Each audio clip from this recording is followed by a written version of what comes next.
minus 5, minus 4, minus 3, minus 2, X minus 1. Fire. Lights out, everybody.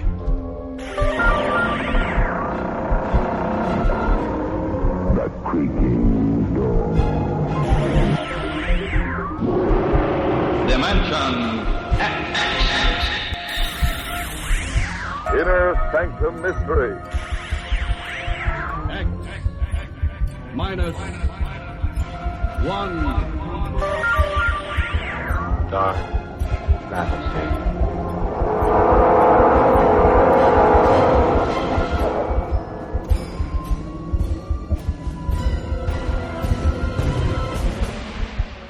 Hello everyone, welcome to Sci-Fi and Horror, brought to you by Dwayne Old Time Radio. Sci-Fi and Horror features some of the best programs from the golden age of radio, including X-1, Orbiter X, Dimension X, it's a lot of X's, Lights Out, Ray Bradbury, Dark Fantasy, and many, many more. Before we start today's sci-fi and horror thriller, if you enjoy what I'm doing, let me ask you to subscribe to my channel. Subscribing is 100% free, and you will receive notifications on new posts.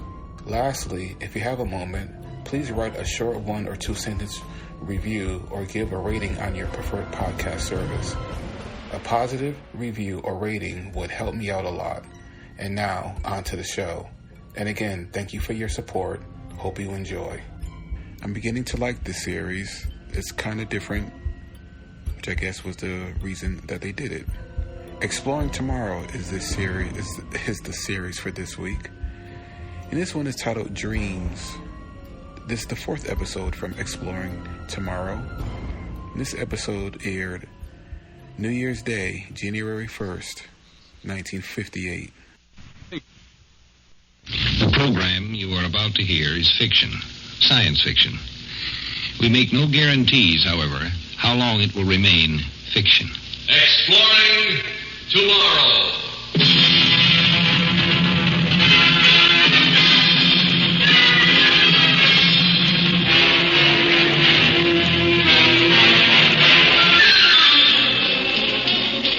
And now here is your guide to these adventures of the mind, the editor of Astounding Science Fiction magazine, John Campbell, Jr. Dreams are a remarkable thing, a remarkable power of the human mind. Freud, the psychoanalytical school, has held very important. But there's one aspect of dreaming that they deny, they overlook, perhaps. That's tonight's story. If someone handed you a photograph of a man's face and said, do you know who this is? Suppose that was a photograph of yourself 20 years from now. You'd have an awful hard time recognizing that. We can recognize a picture of something that we have seen, but it's impossible to recognize something that we haven't yet seen. Let's say we have a patient who comes into a analyst's office, a badly frightened man. Dr. Sharp, my name is Jim Bedford. I got your name from the National Health Trust. They say you're the quick shock analyst they'd recommend in this area. It's nice of the Health Trust to say that. It builds up my morale in these troubled post-war times. They speak very highly of you. I feel so darn silly running to a psychiatrist. That's for old ladies. Maybe we better forget it. I've got a lot of pressing work that I really should be taking care of. Let's see, Mr. Bedford. Now, according to the data you gave my secretary, you're with the State War Reclaim Bureau. Yes, that's right. I'm regional director. I've been with the Bureau all my adult life since 1971. Since the Doom War. It must be rewarding work watching the radioactive ash cleared away, houses and stores springing up again after so many decades, seeing the city itself come back from the rubble, knowing you could take a good share of the credit. It's going to be a long task, another generation. Sit down and you tell me about it. No couch? I thought all you psychoanalysts had couches. This office building was lucky to escape being hit. Yes, it's one of the few pre-war buildings left in this part of Sacramento. Matter of fact, it was your War Reclaim Bureau that loaned my family the money to rebuild. Doctor, why is it happening to me? What am I going to do? I have to stay at my job. Nobody else can do it. Nobody else knows this area the way I do. Nobody knows the people here the way I do. You were born here, William? Yes, I've lived in Sacramento all my life. What is it that's bothering you? I have some kind of hallucination, and it keeps getting worse. I've tried to shake it, but it comes back bigger and stronger. Now it's getting so that I can't work. I can't do my job. I'm starting up recall-inducing equipment, Mr. Bedford. It'll put you in a state of semi-sleep for a few moments. I'd like you to tell me what this hallucination is. Then maybe I can tell you why you have it. And maybe help you deal with it.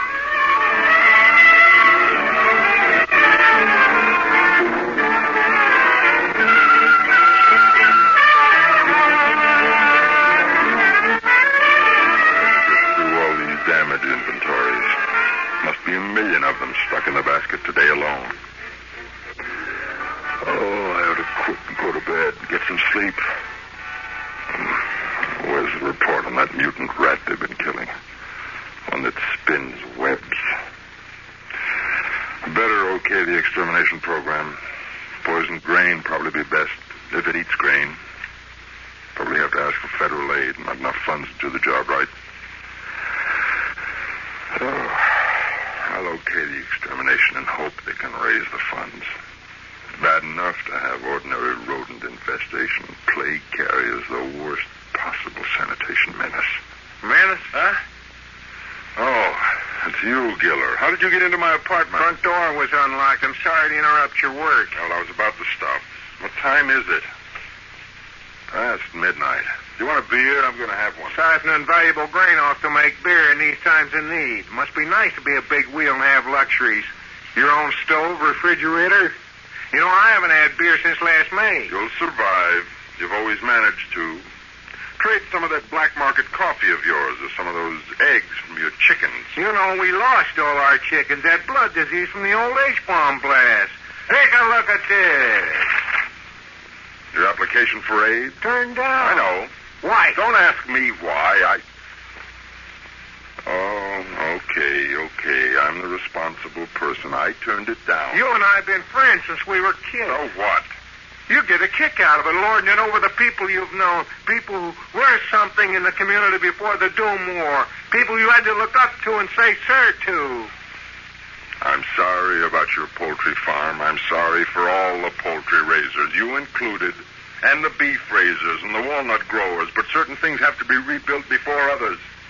Heavy industry comes first. Factories, steel and cement and fuel producers, synthetic fabric. We're your people. Good night, Giller. Write me a letter on the proper form. I'll talk to you in a few days about my application for aid. Maybe you'll change your mind. Come around.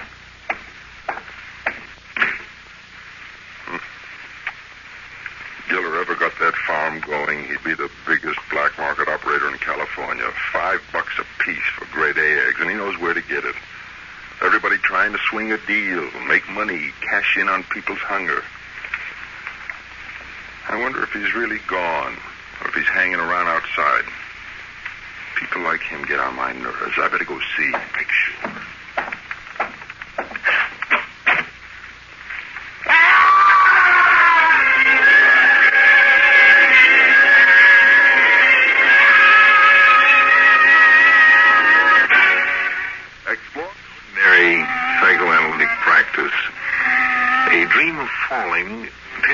That the patient has some kind of fear of a basic insecurity, a feeling that he's faced with a problem that he must solve and can't solve. But he's got to solve it, but he can't solve it, but it must be solved. Mr. Bedford. I'm falling. Help me, I'm falling. No, you're not. You're here in my office, sitting in a chair. Yes. But I was falling. I started to go out of my apartment. I opened the door to the hall, and there wasn't any floor under my feet, just emptiness. And I tried to grab hold of something, and there wasn't anything, nothing at all, anywhere. Just darkness. What happened next? Were you hurt? Doctor, how could I have been hurt? It was just in my mind. Maybe I stumbled or something, but I didn't fall because there was no place to fall. Momentary dizziness from overwork, fatigue. Yes, maybe. And since then, you've had a fear of falling. A phobia. Phobia Yes. about high places. Okay, Mr. Bedford, let's try another recall. Now, this time, I want you to remember more about the falling and your friend Giller. Stop it! Don't kill me! Don't throw me over the rail, please! Shut up! Well, you probably think I'm going to give you one last chance before we toss you off this ramp. Not my fault. I tried to get funds. Bureau's short on funds. Terrible task ahead. He can't hear you. Bedford, I came to you and begged you to okay our application, but you turned us down. You did all you could to block it. Black market rabble. Police never seem to get you all. Probably bought off. That's right, bought off. Now, look, Bedford, for old time's sake, you want to get in on this along with us. I'll let you in. I have a sentimental feeling toward you. I think you sincerely felt you shouldn't okay our application. I never will. Even if you kill me. Oh, you mean that? I got my job, responsibility.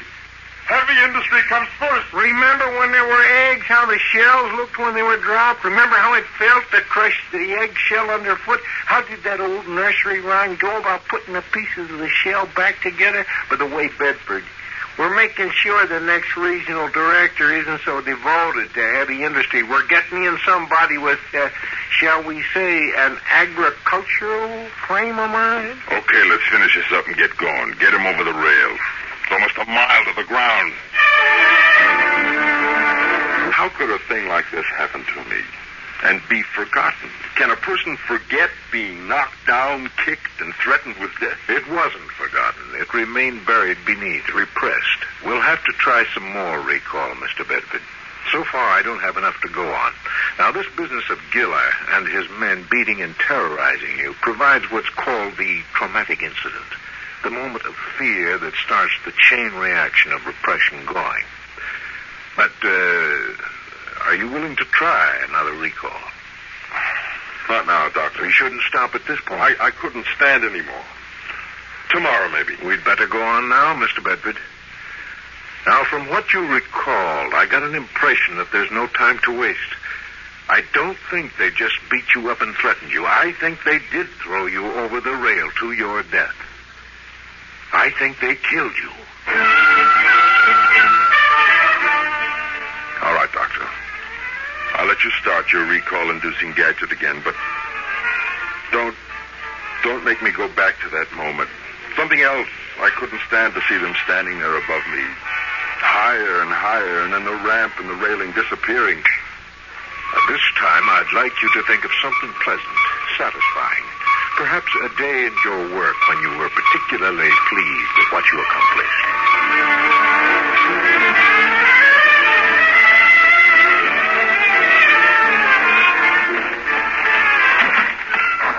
The public baths.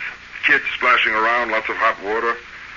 Wonder how many of us would be dead by now. Dead from contamination from the perpetual fallout if we hadn't built those huge pools and fountains over there. It's the hardest decision I ever made. I felt like a lunatic, giving them the go-ahead. A lot of people were angry about that. But after I saw the figures from the Anti-Radiation Committee, it had to be done. No matter how many people got angry. I know my duty. It's to the whole people, not a few special groups here and there.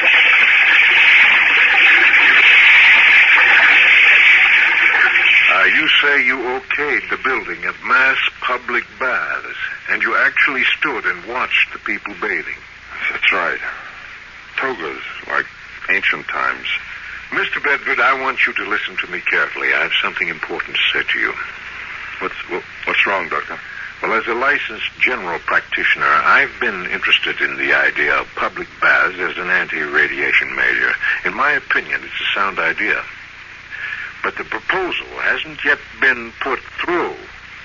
No baths have been built. It'll be at least 5 years before the baths can be put into operation.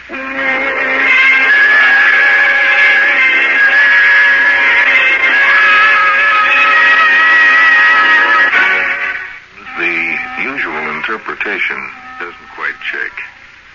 Sometimes the dream isn't quite usual. The man has a dream of the future, it's awfully hard to identify its source because the source hasn't happened yet. Tell me, Bedford, you were exposed to a great deal of radiation in the early part of your life, and so were your parents. That's right. We all were. We all went through the blasts and the heavy fallout of the war, the contamination of our food, water, homes, clothing. Do you remember any unusual exposure, either to you or to your parents, radiation approaching a dangerous maximum? Let me try to remember. I'm confused. You think I'm some sort of a freak. Stop sitting there in the chair insulting yourself. You have to make plans. Plans? Ha! There's nothing I can do.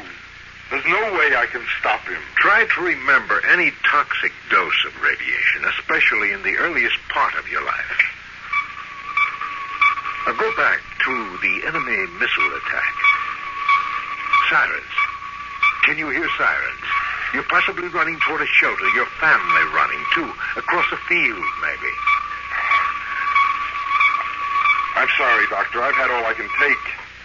I'll see you again some other time. You're leaving? Thanks for the help. I've got to consider all this. Maybe I'm not remembering the future. Maybe it's just a false memory, a neurotic fantasy. How could we check? If it's really in the future...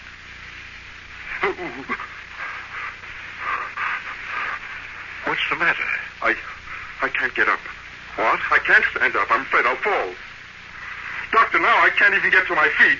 Well, make yourself comfortable in your chair, and we'll go on with the therapy, as I said we should. I guess I have no choice. Now, you know what we're after this time. At some point in your life, you apparently were exposed to a near-toxic dose of radiation.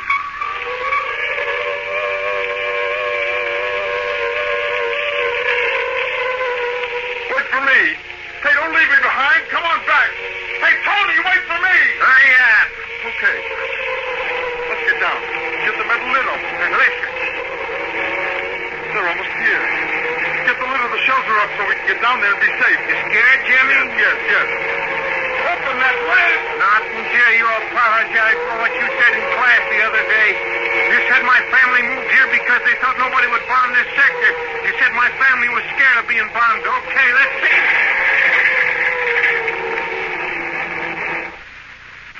Yes, I remember. When Tony and I were kids during the war. We got the scuffling, seeing who was braver. And while we were scuffling, the first warhead exploded a couple of miles up the coast. So that's where you got the near-toxic dose. Yes. The whole place was saturated. Hot. They had to rope off the rubble, close the roads. I was in the hospital for a month, down in the underground medical wards along with the real casualties. Weren't you a real casualty? No, I wasn't hurt. They made all the tests. They found no sign of tissue damage, blood count okay, bone marrow unaffected, no cancerous formations. But now you know you were affected. Yes, I was affected. Now listen to me, Mr. Bedford. You still have time to re-examine your dealings with Giller. You mean give him the bureau funds he wants so he can set up his black market operations? No, Dr. Sharp. I have my responsibility to the people of this area. Those funds have to be given to the proper applicants. Even if it means your life? Yes, even if it means my life. I'm still not going to give Giller the funds. I respect you, Mr. Bedford. I can see why the government gave you the job. I've tried to do it right. I feel proud of what I've done. The hygienic baths, evidently I'll be successful there. That alone makes it worthwhile. I don't feel too depressed. All in all, it was worth it. A lot of people died in the war. My death comes a number of years later, but, well, I can possibly consider it as a bona fide war death. With honor. Hey, look, I can stand up now. I'm on my feet. Bringing up that material about the radiation exposure must have done it. Do you intend to come back again and see me? No, there doesn't seem to be much of a reason. I'd like to keep on trying. Maybe there's a junction of possible futures. Some point in time at which we can deflect the future that's waiting for you. I'll think about it. Goodbye, Doctor. And thanks a lot for trying.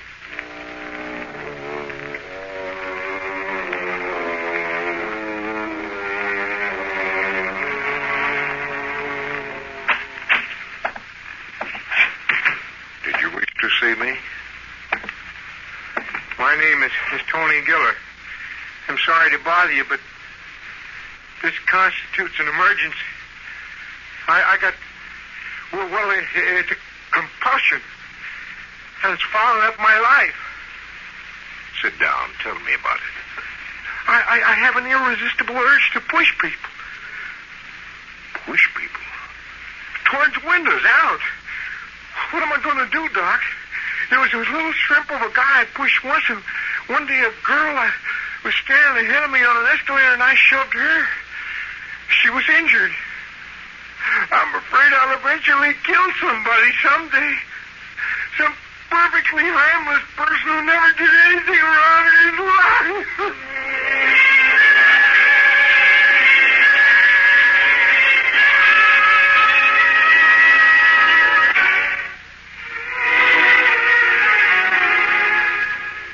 A stone is never afraid of anything. A stone has no sense of futurity, no sense of a future to control. Wherefore, it has no fear. If you can feel fear, it means that you can sense the future. To the extent that you can sense the future, you can control it. You don't have to be stuck with any particular future. If you take the trouble to dream about the future, then you have a chance to do something about the future. If you don't like atomic wars, you have a chance to do something about it, provided you dream that it's there. Nightmare or not, you have a chance to do something.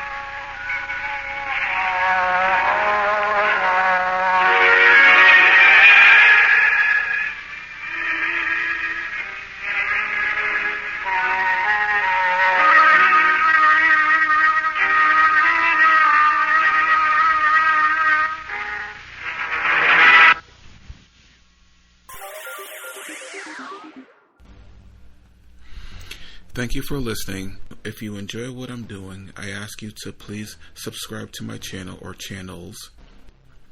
Well, hope you enjoyed, and until next time, stay safe, wish you well, peace.